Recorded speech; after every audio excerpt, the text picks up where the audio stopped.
Hi everyone, this is Suzanne Wagner and I'm doing the intuitive patterns for the month of February 2025. In the Aleister Crowley Tarot, we've got Defeat, the Trickster, Magus, and the Aeon. In the Words of Truth, we have Present, Heart, Multidimensional, and Expansion.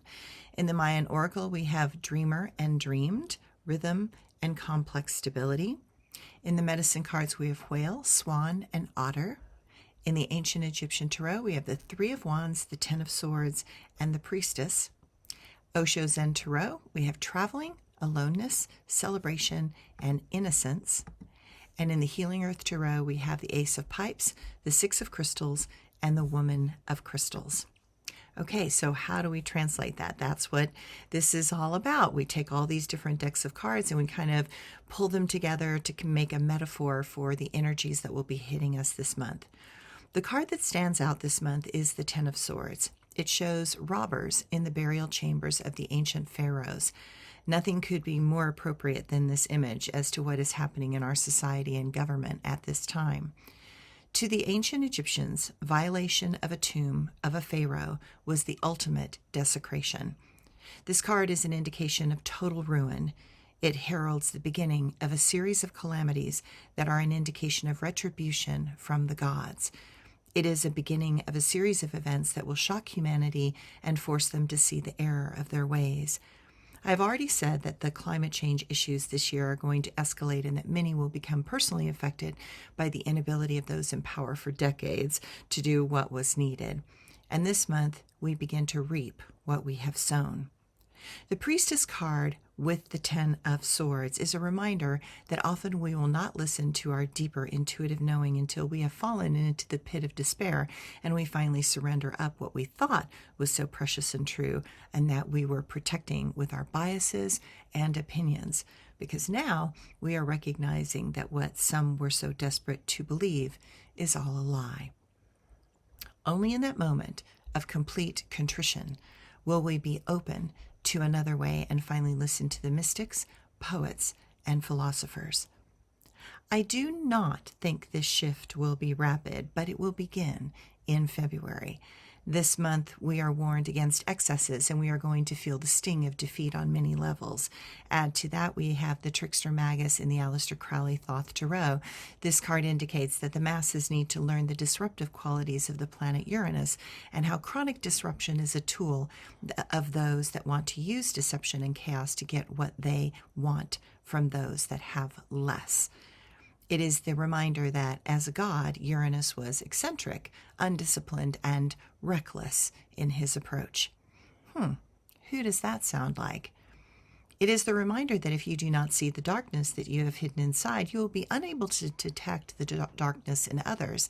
This shows that there are a series of traps laid out in front of us. Any one of those traps will have the ability to destroy something of value to us.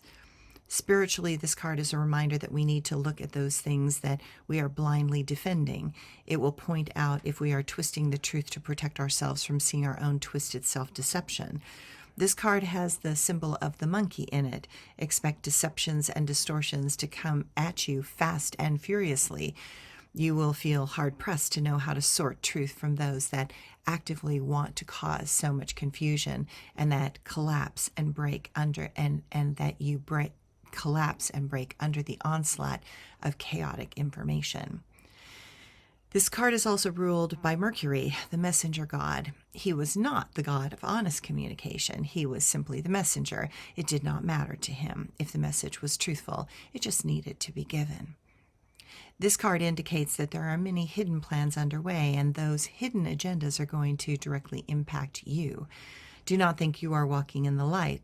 The cards this month warn us that we have wandered into the shadowlands and that we are in danger of losing parts of our own soul. The lesson this month is to look beyond what we are being shown and instead look at someone's behavior. That is why we also have the Aeon card this month. This card is all about discernment. When we have discernment, we naturally have adaptability. This card teaches that the mind is what needs discernment because the ego will try to make problems where there are none, or there are actually fewer than the ego wants you to believe.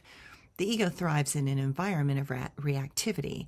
When we live in a world that causes that constant state of reactivity, we are being a lower creature and one that is more primal and like an animal. To be a real human, one must learn to control and observe the reactivity and play a higher game of awareness and balance. In order to become truly objective, we have to embrace learning the things we are afraid to learn. We have to let go of needing to be right, and we have to take responsibility for the choices and actions that we made in those moments of ego attachment. Yet through all this drama and upset, the cards indicate that this is the path that will eventually lead us to healing. Within each of us is something so very ancient and old. There is something that recognizes what we wanted, and that we wanted to dive into the darkness to retrieve the light, that we chose to be here and to be part of this current adventure. This month is a time to embark on a grand adventure and to do that journey with one other person, or to do it alone. With so much happening, we need to reclaim our own center first. Without that, we cannot see the beauty that is kind and innocent. We cannot remember to celebrate the small things and make powerful memories that will ultimately sustain us. Be wary of the temptation to run from one idea to another without focus. Drop the seriousness and let things flow like water off a duck's back. We are seeking a flow. Fear blocks all natural and organic flow. Practice the qualities of the swan. Be graceful and beautiful in all your actions and engagements with others. The swan teaches us that we need to be willing to accept whatever the future holds as it is presented. Only when we are willing to gracefully surrender will we find the correct frequency and spin to shatter the illusion of the dark magic that is currently in control. We are witnessing a time of tremendous healing and transformation, and it will change us forever. Notice if we are living in multiple realities at this time. We will have to learn to hold all of them in focus and deal with the challenges that each one presents. We cannot favor one over another. That seems daunting. We are going to need all the lessons that will present. All the tools will need to be gathered, acquired, and fully integrated if we are to succeed.